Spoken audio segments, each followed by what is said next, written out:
Hello, everybody, and welcome back to my podcast. Today is Monday, April 15th, 2019. My name is Anne, and this is a combined podcast that will have me talking about some knitting, spinning, books, and my cross stitch.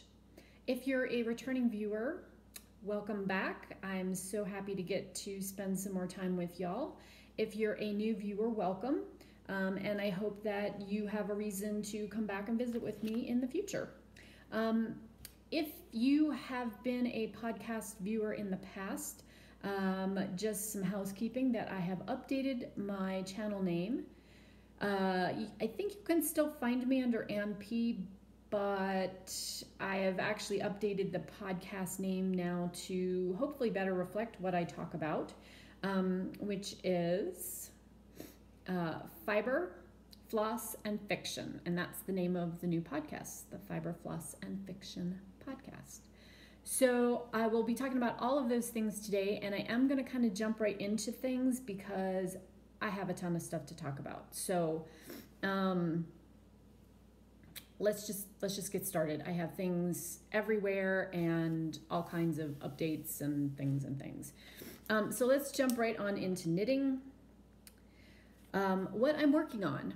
I have a secret knitting project that I am in the home stretch on that I will be finishing up for the Celtic Festival of Beltane, and I'll be releasing that pattern the 1st of May, which is just 15 days away, and shooting photos for it this weekend, so can't show that to you quite yet, but it's coming. I also worked a little bit this go round on my Cascadas tee. I am about 3 inches away from having the body finished. It looks a little wonky there, but there it is. This again is a pattern by Susanna IC. It will be a short sleeved, just over top, kind of summer top. I'm knitting it in Elizabeth Lavold's Silky Wool. It's a slightly marled, kind of gray blue, sort of denim blue color that I think will go with a lot of stuff that I have in my wardrobe already. So no time frame or anything on this. I'm just working on it when I choose to pick it up and work on it. And so I probably have, let's say maybe 3 hours more work on this, maybe 4 to do the little short sleeves. They're only a few rounds, so I think I can finish that pretty quickly when I actually put my mind to it. So there is that. And then since I was away in Arizona this weekend, which I will talk about in my cross-stitching segment because I went to a retreat, I decided that I needed a quick and easy travel pad project that didn't require hauling a lot of yarn with me. And so I have decided to cast on, I'm looking for a picture. This is a pattern by Helen Stewart, who is also known as Curious Handmade. And again, I'll link everything below if I talk about a pattern or designer, whichever. This is her pattern called Vintage Fairy Lights. It's a pair of socks. This is what they will look like when they're done. I think this is now a standalone pattern, but I know it was part of her sock society. I think that's what she calls it, like a collection of sock patterns that she released last year. Actually, I think it was right around the turn of the year because I think this was like a Christmas Eve cast on kind of project. At any rate, I have decided to cast on those. And so I dug into Deep Stash to pull out a skein of sock yarn from a homespun house. They're actually a UK indie dyer, or not UK, she's in Europe, Germany, I think. This is her Bakken fingering base, which is 70% superwash merino, 25% cashmere, 5% nylon, 436 yard, 100 gram put-ups, in the colorway The Potions Master.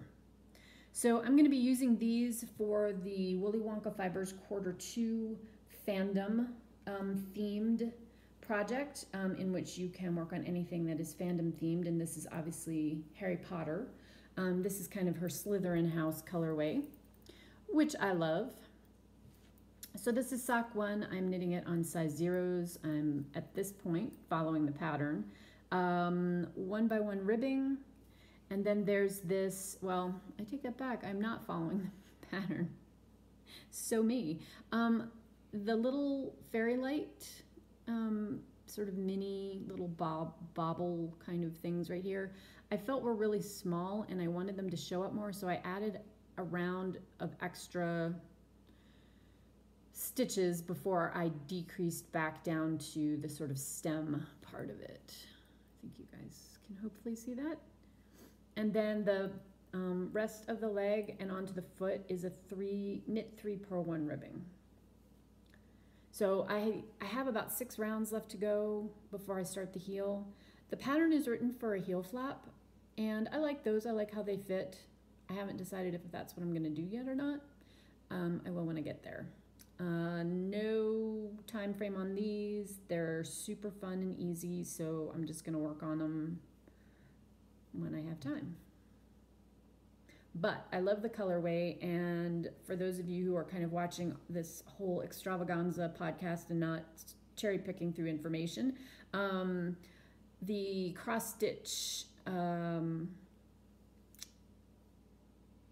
event, I guess I would call it, that I'm doing this year for the School of Magical Stitches and Literature, I was sorted into Slytherin House. So I thought that would be kind of a fun, cross-craftual reference, if you will.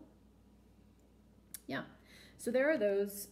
Again, just I will work on them when I work on them, and just so you can see it, here is the yarn caked up. Really nice random speckle dye. So that is what I'm working on currently in knitting. Next, let's go to spinning, where I actually have some spinning to show you guys. Go me! This is finally what I have gotten off the wheel, which has taken me since January to spin, but totally worth it. This is a superwash merino silk base, so 50-50, from Funky Carolina, who no longer dyes, but it's deep stash of mine. I have a lot of her fiber and love all of it. So this has a lot of white, has a little bit of very, very pale green in it, and then that violet. So Ice Violets is the colorway. I spun this into a 2-ply and 450 yards out of the 4 ounces, which I'm super happy with. It came out to a nice light fingering weight, and it's super, super soft, but it's also very silky. The silk content with the superwash makes it, it's just got amazing drape.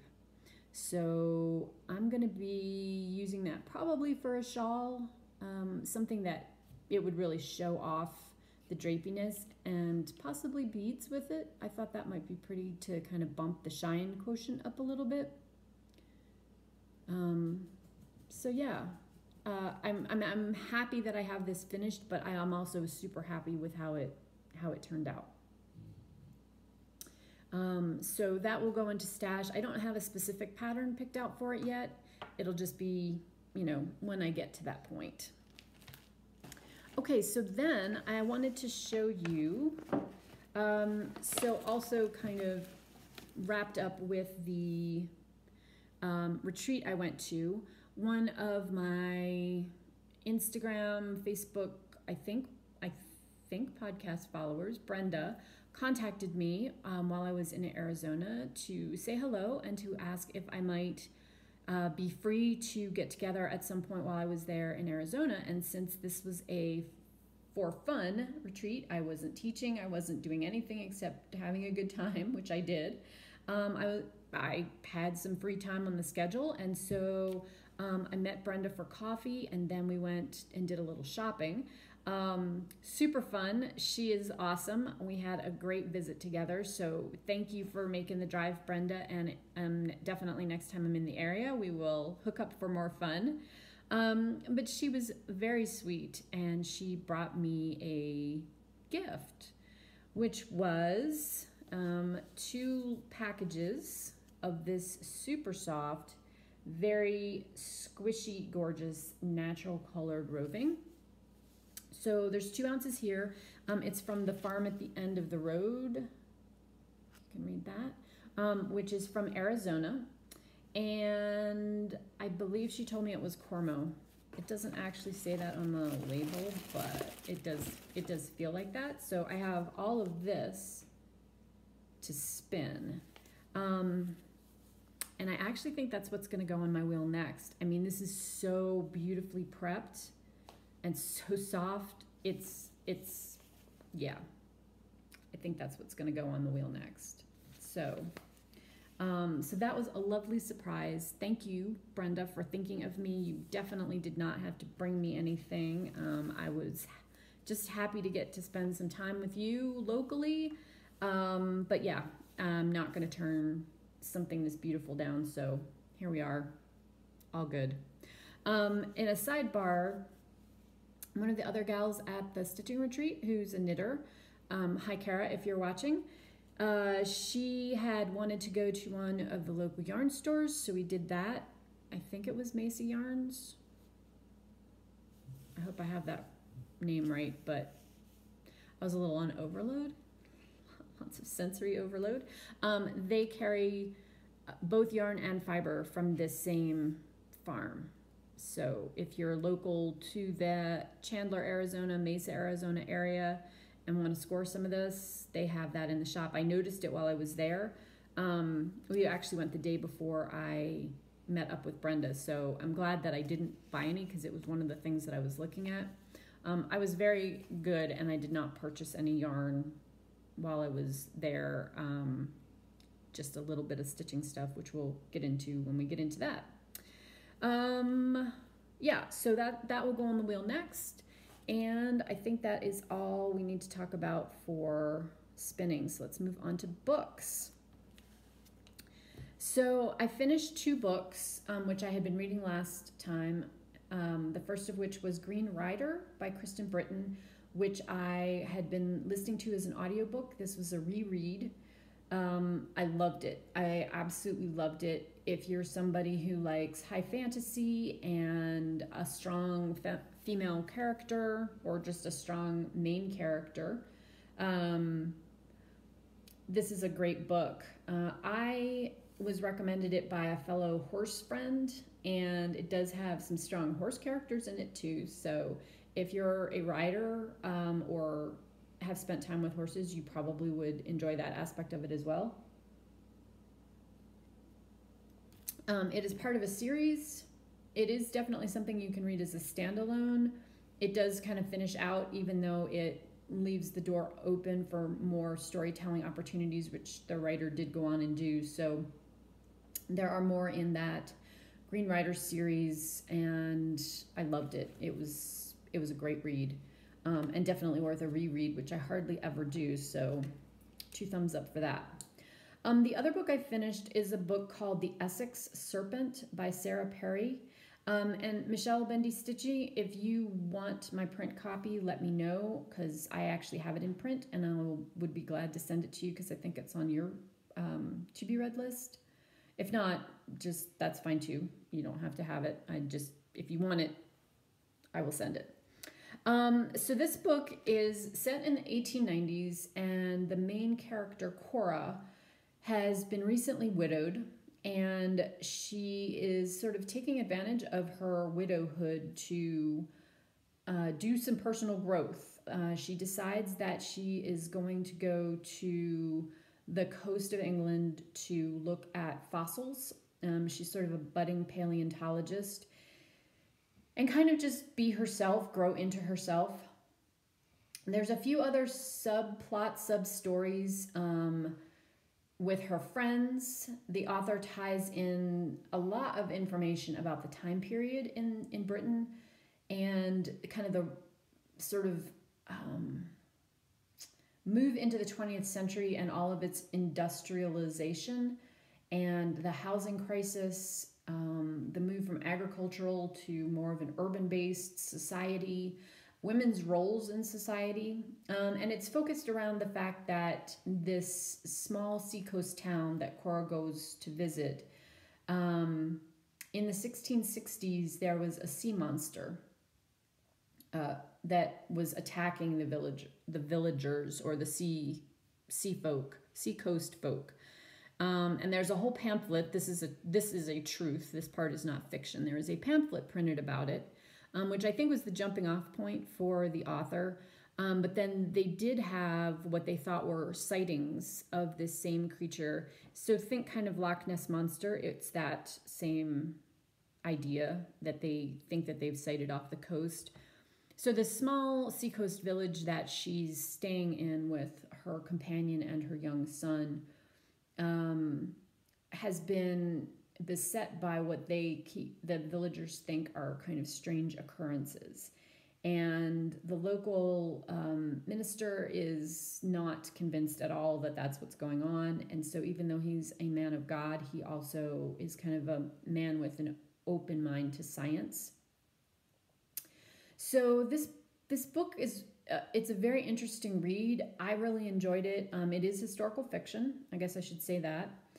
The author does a really good job of kind of recreating books of the period in terms of the tone and her writing style and the pace of it. There's also quite a bit of,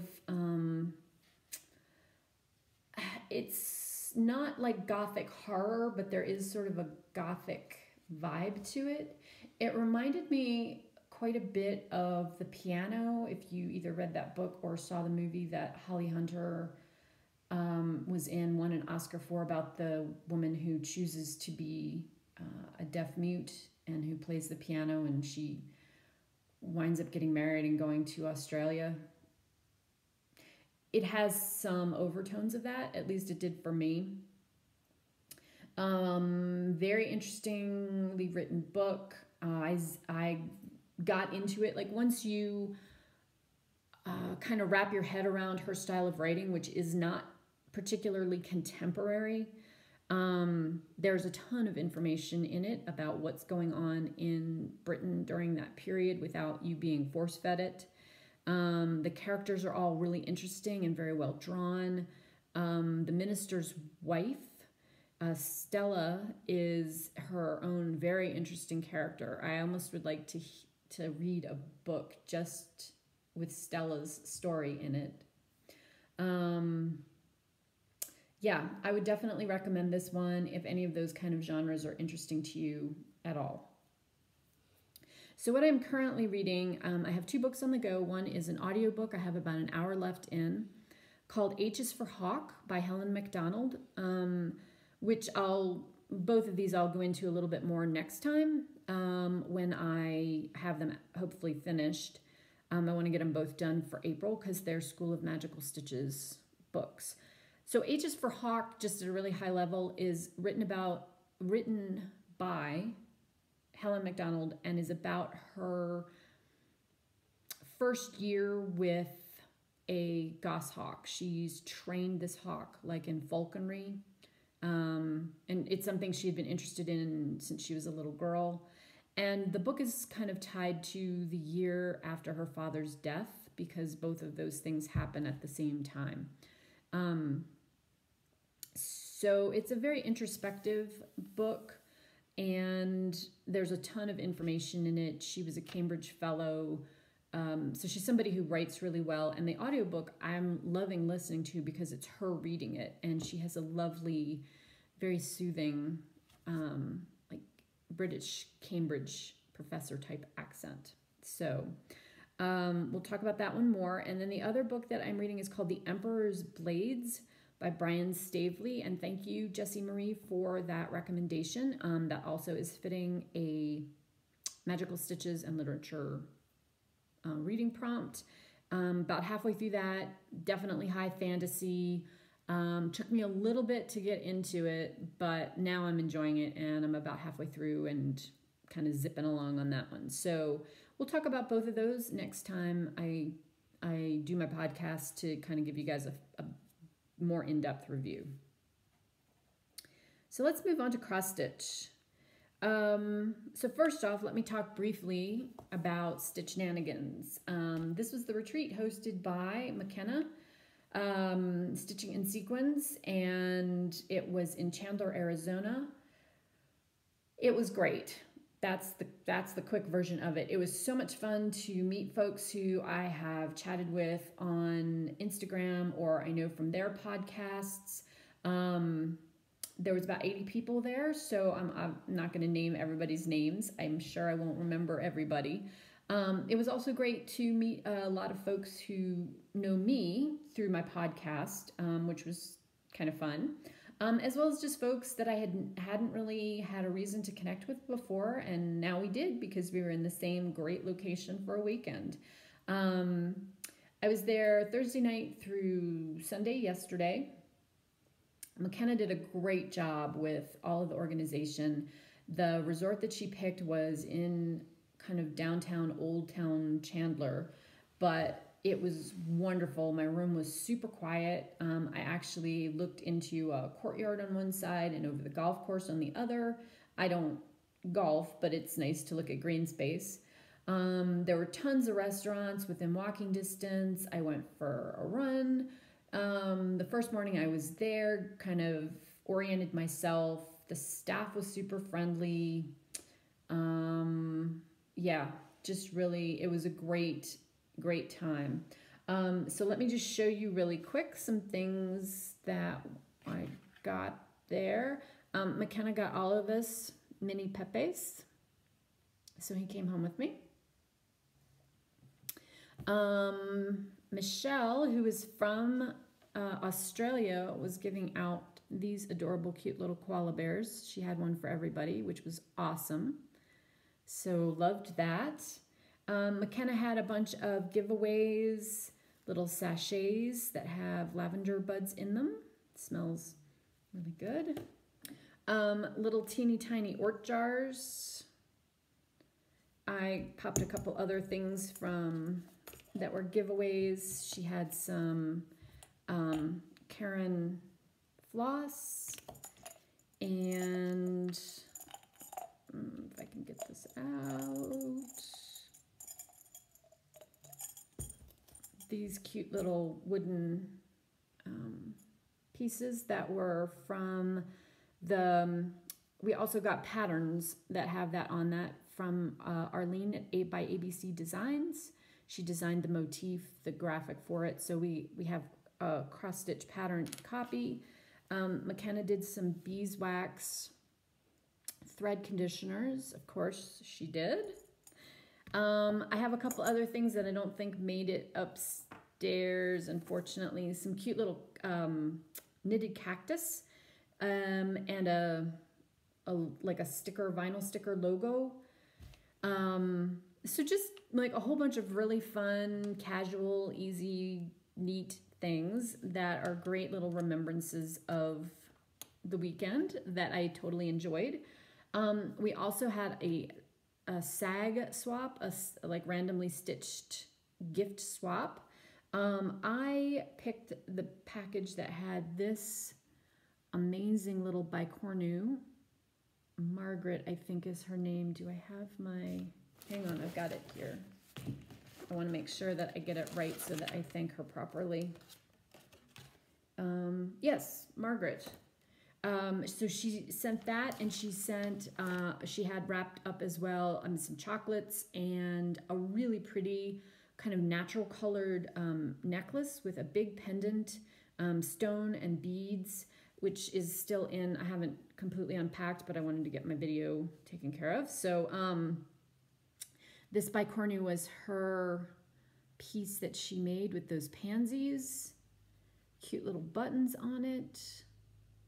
I mean, it just came out so great. I love it. Love, love, love it. So that's going to go on my kind of table that I have all my stitchy stuff on. So yeah, it was a really, really great retreat. I did actually get some stitching done, which we'll go into in a minute. Yeah. I also made one purchase at the attic. We went to the attic, which is right near there. And I'll show that kind of near the end because I have two things of fabric to show y'all that I got.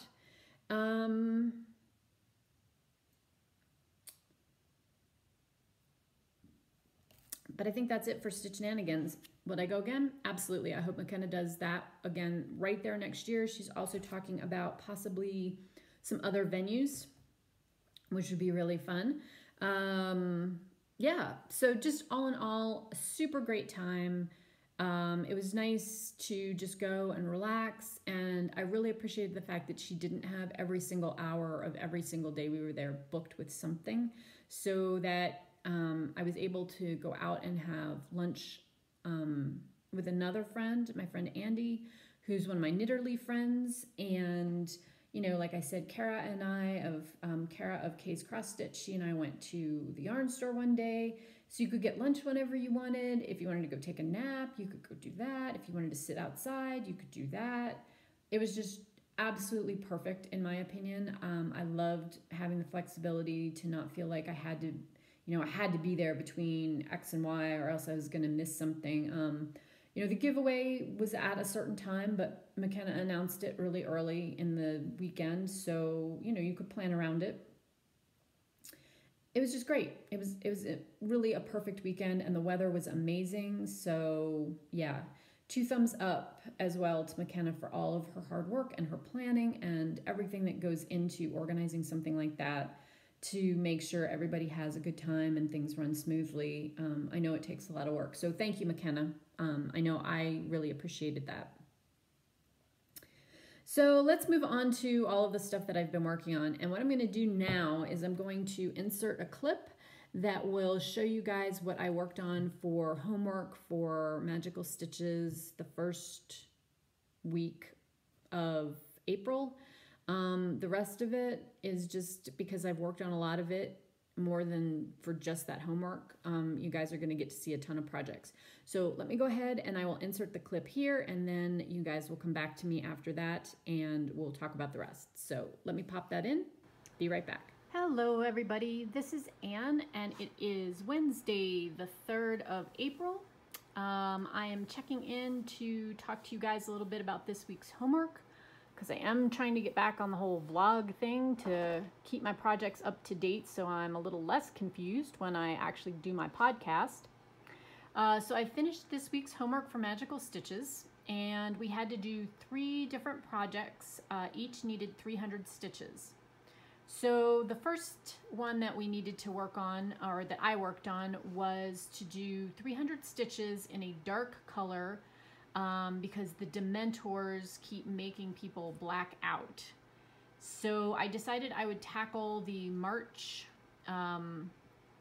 ice skate ornament from the Annie B's Folk Art Country Christmas Ornament Club.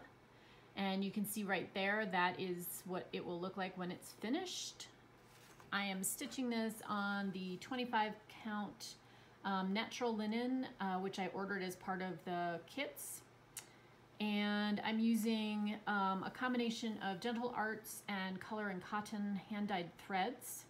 So I did 300 stitches in Black Licorice, which is the Gentle Arts thread, and the Color and Cotton, the really dark gray that Angela has, the colorway is called Coal.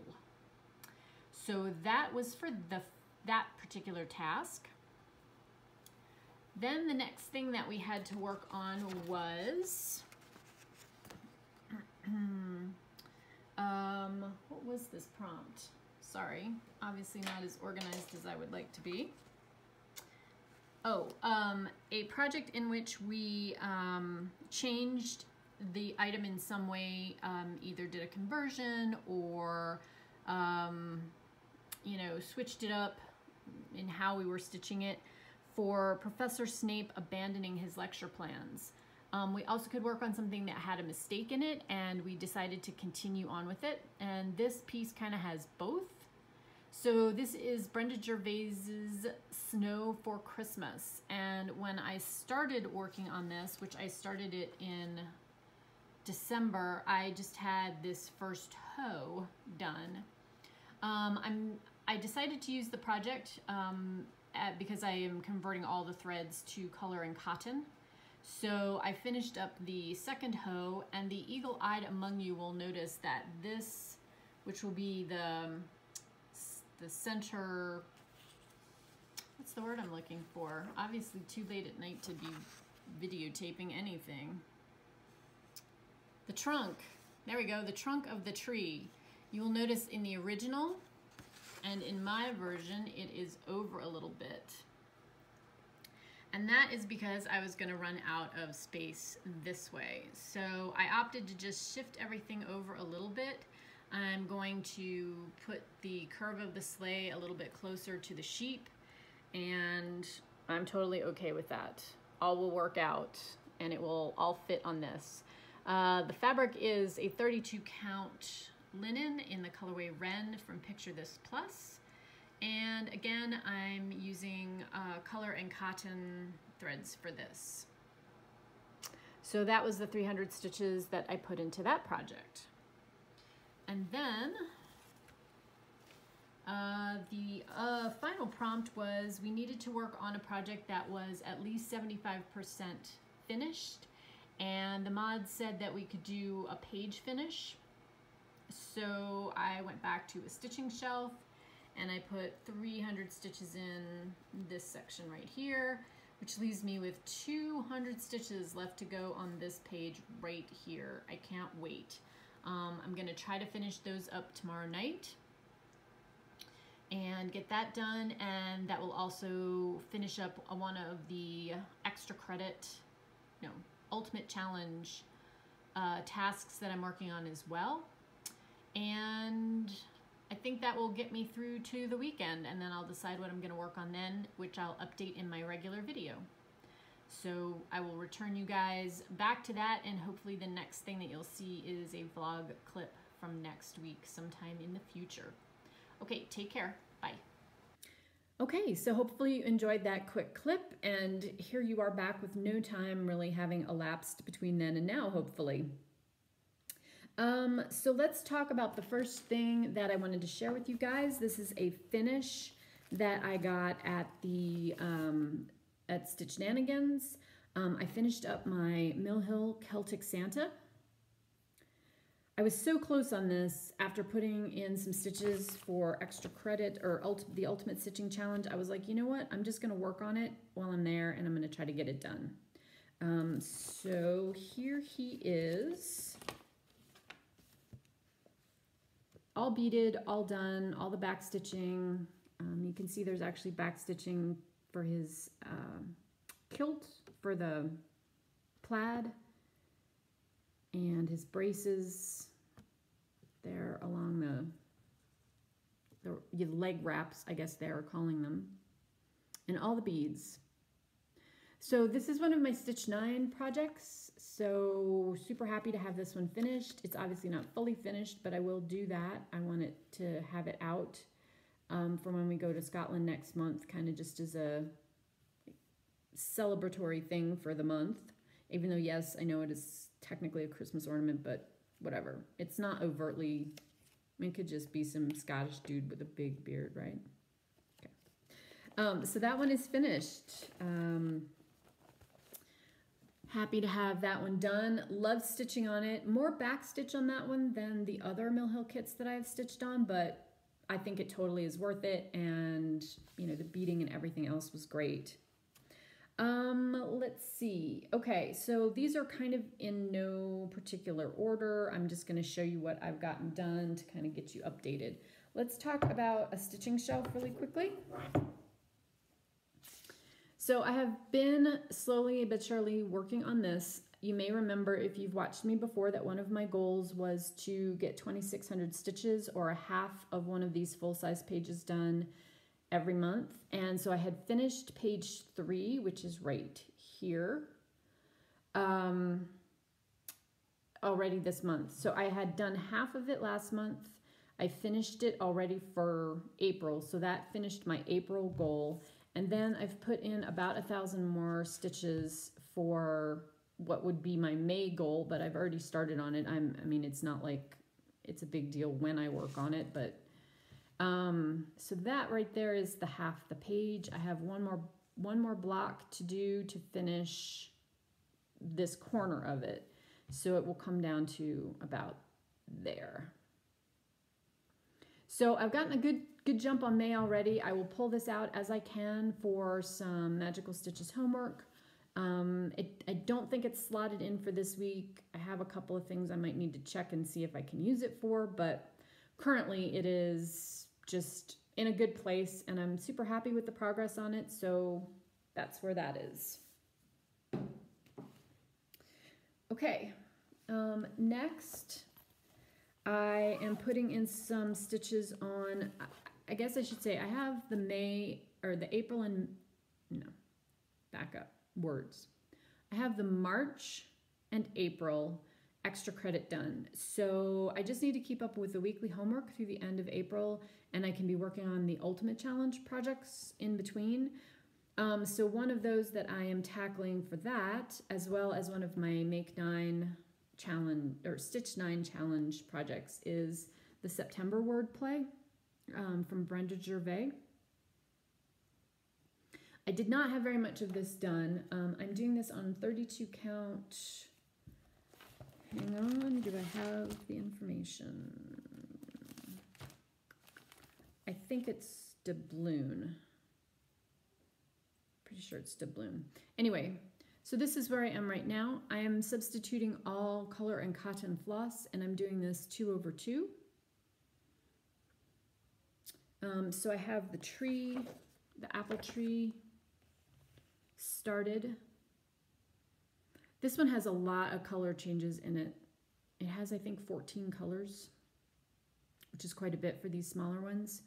But yeah, so got that much accomplished on that.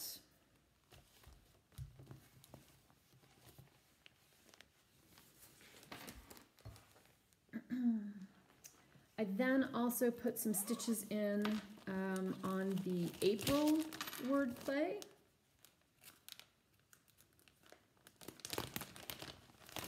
Also by Brenda Gervais. This I'm doing on in kind of a different way. I'm still using color and cotton floss on it, and I'm still doing 2/2, but I'm doing this on a 22 count. And it's a little bit washed out here, but it's a very pale shell pink. So these are going to be a little bit bigger than my other ones, but I'm totally okay with that. So that is where I am on that. I love how the hand paint or hand dyed floss is coming out. It does have two colors in it. There's this slightly darker reddish brown, which I'm actually using for the wording here. So that is the April wordplay. Again, Brenda Gervais. I have all of those to work on. I won't get that done this month, but it maybe will be done for sometime next year.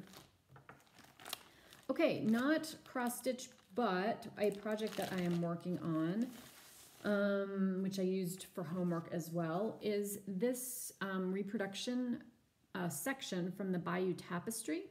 So this is a representation of King Harold on his destrier with his hunting falcon, which was kind of fun to tie into H is for Hawk that I'm reading. So this is done using a stitch called the Bayeaux stitch. It's being worked on the linen that came with the kit, which is stamped. I got this as a Christmas present from my sister and brother-in-law and nephews. And here is where I am on him. I finished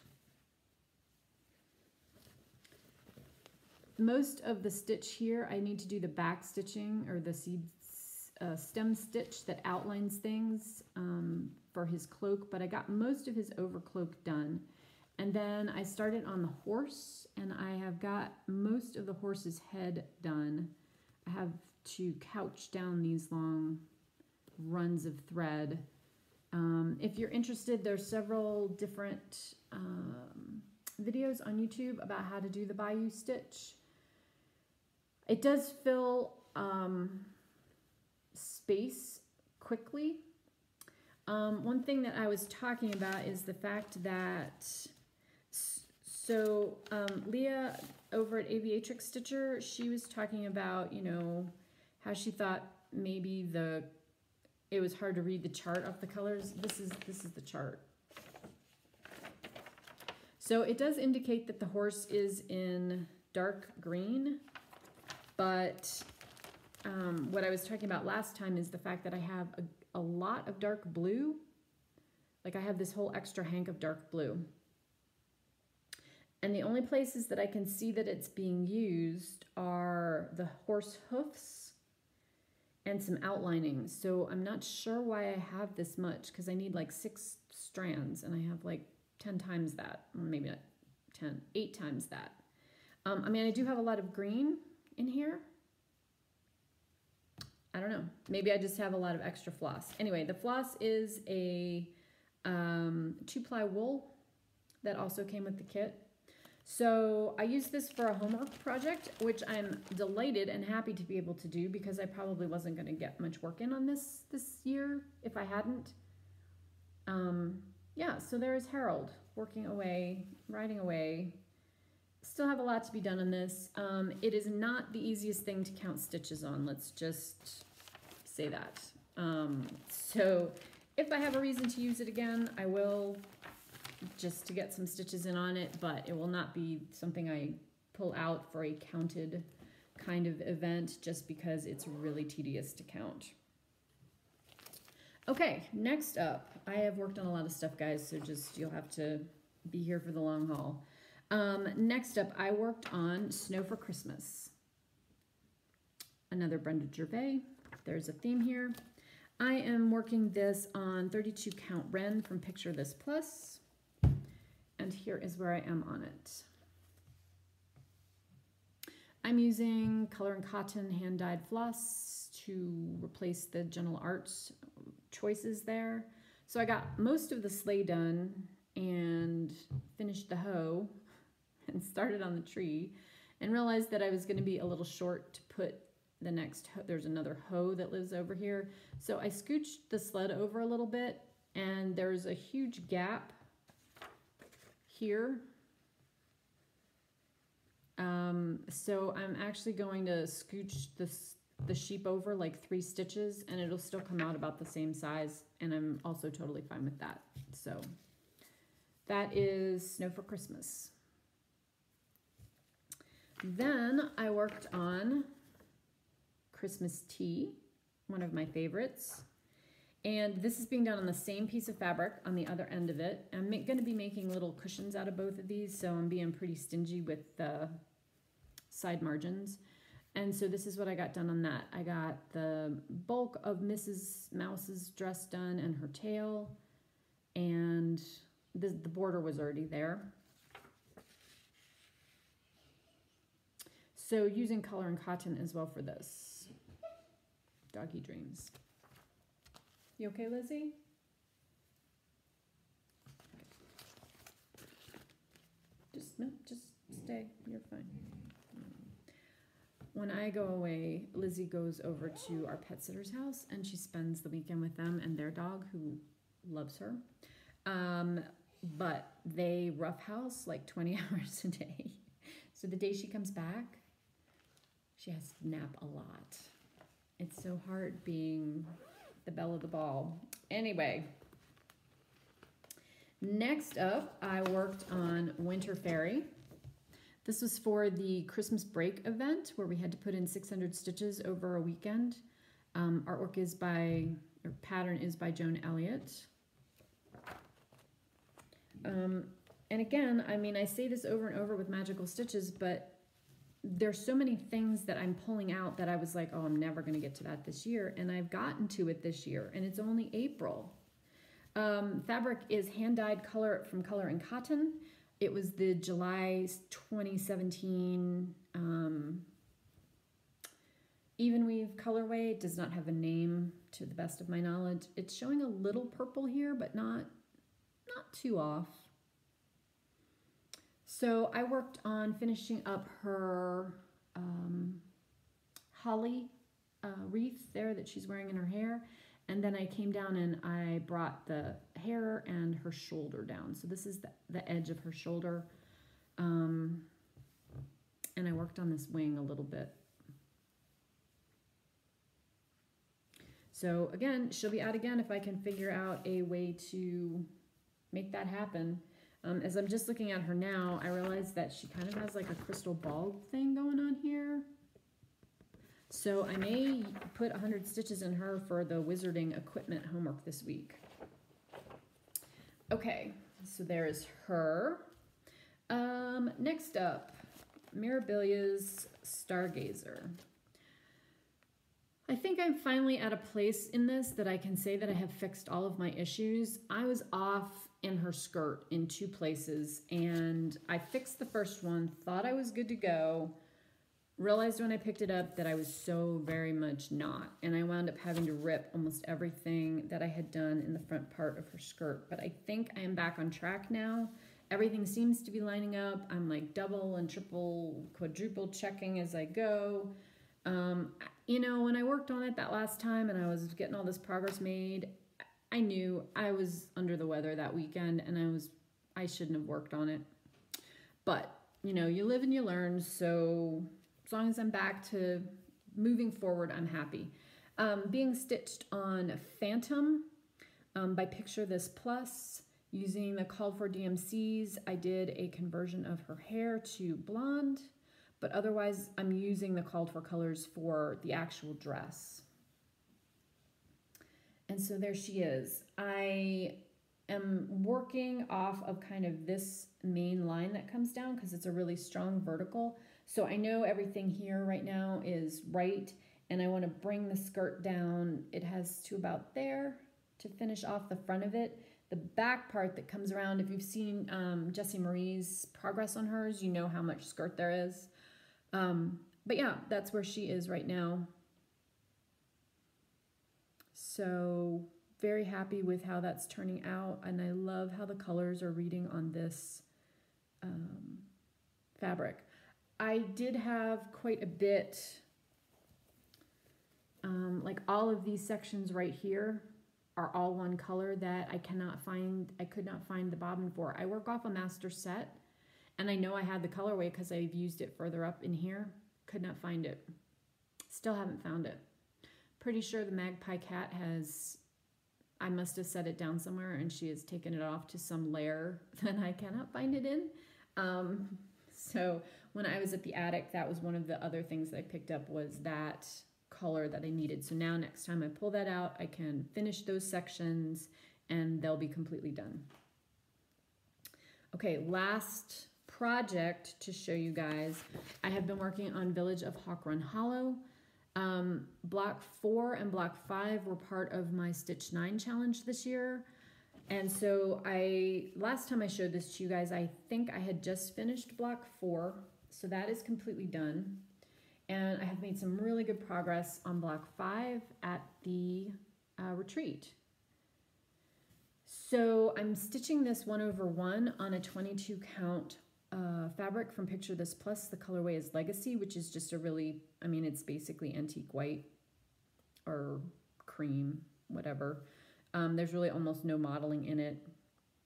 Using the DMC for it, and this is the one that I am making some personalization changes to go with my grandmother's family and the little area called Moose Run, where she grew up in Pennsylvania. So I'm feeling pretty certain that I can get this block done this year. That shouldn't be a problem. So I need to finish this tree, obviously, and then there's 1 and 2 more trees. There's one other small tree right in here, and I have to finish these tree limbs, sections. I don't know what to call them, but the lettering is all done. There's one other little bird that lives here, and I have to finish the beaks, but it's pretty nominal what needs to get accomplished on it. So I'm feeling very positive about getting that done. And don't know why I put this down for as long as I did, because I'm loving it. Yeah. Okay. So that is that everything I've worked on?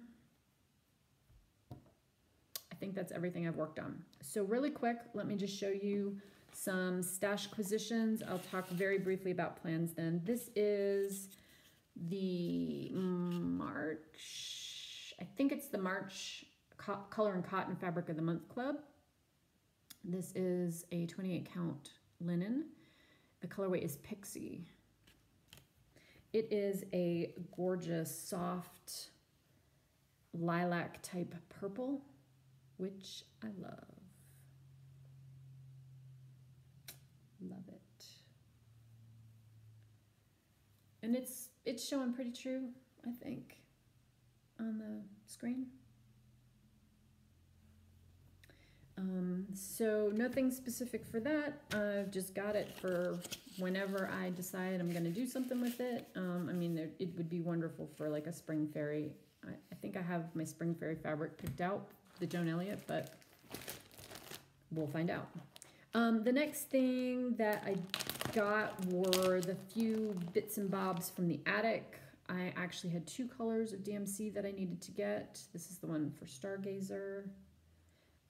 This is another one I'm running low, really low on, that is in Stargazer, so I went ahead and picked those up. So I went to the attic with a specific shopping list. I wanted to do, next year, I want to start The Pilgrim by Long Dog Samplers. I love this one. It's slightly different. Let me get it out of the plastic. From, you know, death and life after death. I really like the quote in it. I like a lot of the motifs. I love this crow. I love this leaping fox, the horse. Right, there's another one there. And then this sort of Capricorny type goat. And the way that she's done this one, which is a little bit different than her other ones, is she has it broken out into sort of sections, and it's tied into the concept of Pilgrim's Progress. So each section has like a place that you can check off and put the date on and say when you've worked on it. So I had that on my to-do list, and I had picked up this hank of hand-dyed silk from Silks for You last year, I think. It is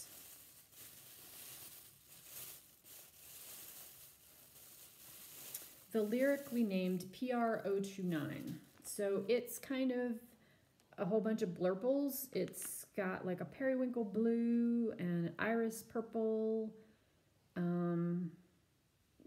all colors in my wheelhouse. And I originally went thinking I was going to get something that was like a silver, maybe silver metallic, even weave of some kind.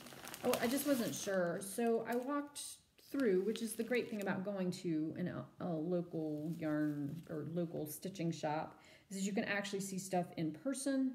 And the colorway that really jumped out at me, which was not the count I wanted and not the color I wanted, or at least not what I thought I wanted, just was so perfect. I walked past, like I looked at it, walked away, looked at everything else, came back and looked at it again. It was just one of those I could not, I don't know, for whatever reason, it really spoke to me.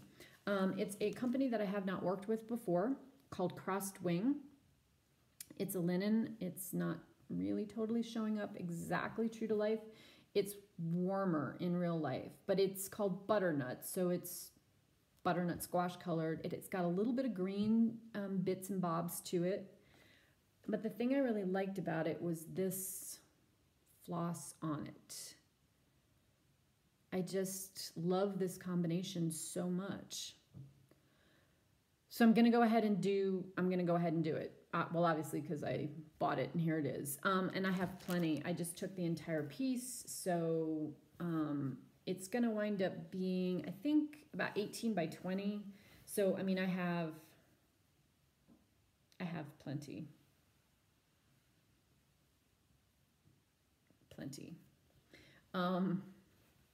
And I would say that's actually pretty close in real life.